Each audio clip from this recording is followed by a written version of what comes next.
are you a teacher? I said, yeah. And they said, are you a real teacher? I said, yeah, I really am. So, okay.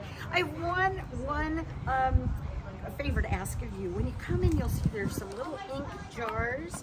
If you could leave the tops on those until I ask you to open them. Okay? Otherwise, come on in, sit wherever you'd like. Welcome to our one-room schoolhouse. Welcome to our one-room schoolhouse. I've been sitting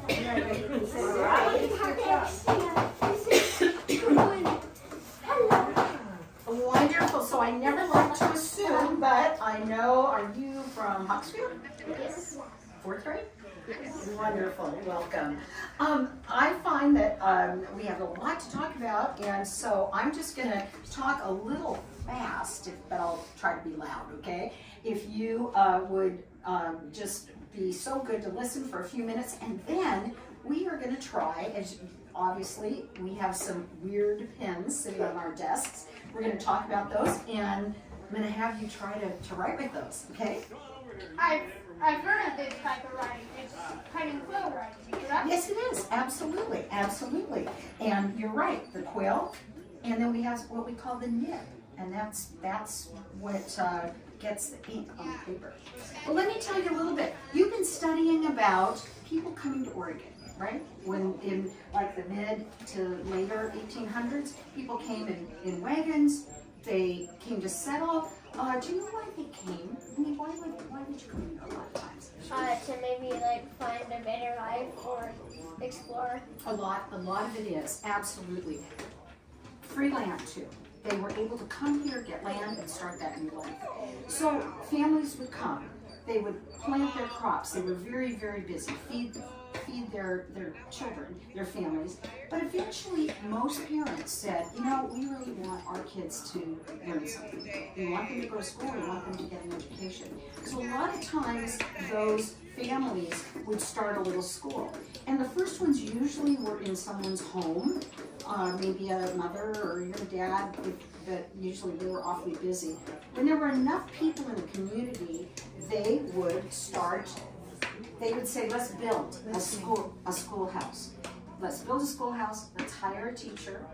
And that, you'll hear about the one-room schoolhouse. You'll hear a lot about the one-room schoolhouse. And in fact, many of them were just one room. And I am going to pass this around. This is a one-room schoolhouse in our community. This was the Parrot Mountain School. It was built for kids to go to school, and it was one room. It had a porch kind of and a bell tower so that people would know they needed to get to school. And it sadly is no longer up there, but it was on Parrot Mountain, which is just to the south of us here in Sherwood. Yeah. Let me pass that around for you. That picture. Well, me and my dad here, we go to a church, and this actually looks like a church. It does. And a lot of times, sometimes they used the schoolhouse for a church as well, because they didn't have a lot of buildings, so they were able to use it twice. Okay? Yeah, just go ahead and pass that around.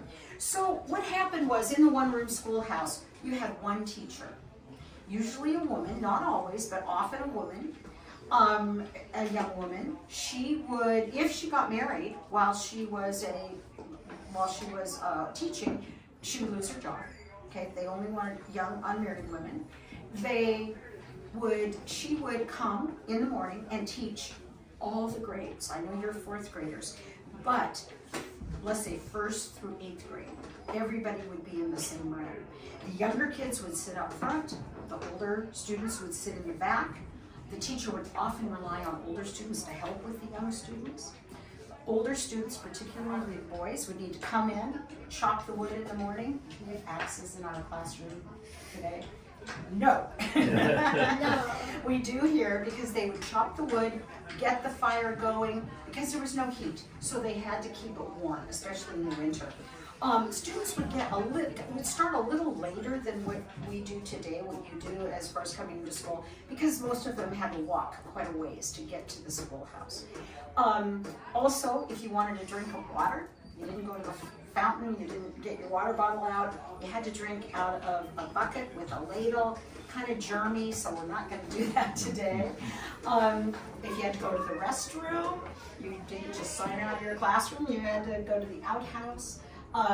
Kids were there all day long, got a lunch, usually an afternoon, I don't know if they called it recess necessarily, but an afternoon break, things like that. But most of the time was spent in this one room. And the important things to the parents and the teachers back then were three things: reading, writing, and what they called arithmetic. Does anybody know what arithmetic is? Anybody heard that word before? It's a word when I was yeah, go ahead. I've heard it, but I forgot what it means. That's okay. It's math. Yeah, I was like, it's in the word. If you think about it, you Yeah. find it. You find it. It means, we call that math today. So those three things were most important. And the other thing, part of what students would do and what we're going to do today, is what we called penmanship back then. And it was writing, but it wasn't like writing an essay or a report. It was, how do you make your letters? How do you make your letters? And back then, they made letters in cursive. Have you guys heard of cursive?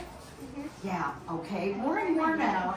Yeah, it kind of fell out of favor, then a lot of people are bringing it back to practice. So, let's Why don't you swap the two of them? Can I Jackson see? and is there, Please. here it is, I'm sorry. there you go. That was like a shorter word. A shorter word. Okay, absolutely, good. And did you get one, sweetheart? Good, all right. Any of our older students want to try this? Oh, sure, Okay. I'll give it a shot. You Why give not? it a shot, yeah, and let me get you, there's a quill, or, let me get you. You've got, thank you for helping, I appreciate that. No problem. So what we're gonna try today, you're welcome to open your ink. There you Oh, is this? You got that? Yeah. Here, let me get you a paper towel, which is not. All right, so go ahead and open your ink and just try this. Try and trace school. Twist here. Now you're gonna And dip. yes, you're gonna want to dip in your ink and just give this a try. And try and trace the words. Try to trace the words that are there, and you'll be doing that. So you can write right on this piece of paper. Don't write on the towel. Right? No, not on the towel, just on the piece of Oh, paper. no, Yeah. That's okay. No problem. I can't believe It's okay. that darn bell rang so fast. But I want to give you a few more minutes to try, and then I'll You don't have to